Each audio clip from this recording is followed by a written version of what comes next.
यांनी आपल्या नातेवाईकांना कंत्राट दिली आणि यांच्या नातेवाईकांना माणसं मारली। मी म्हणत नाही, तुम्ही ईडीची चार्जशीट बघा। जे डॉक्टर नव्हते त्यांना डॉक्टर दाखवलं, जे कंपाऊंडर नव्हते त्यांना कंपाऊंडर दाखवलं, ज्यांना नर्सिंगचं ट्रेनिंग नव्हतं त्यांना नर्सेस दाखवलं आणि त्यांना त्या ठिकाणी उभं करून त्यांच्या माध्यमातून हजारो रुपये, लाखो रुपये, करोडो रुपये त्या ठिकाणी लाटले आणि परिणाम काय झाला? माझा आम मुंबईकर हा पटा त्या ठिकाणी मेला।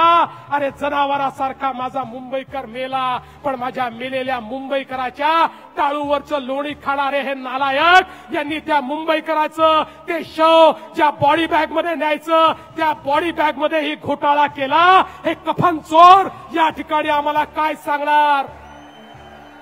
हे कफन चोर ज्याने कफन मध्ये चोरी केली, हे कफन चोर कोणच्या तोंडानं मुंबईकरांपुढे येत आहेत? हा माझा सवाल आहे।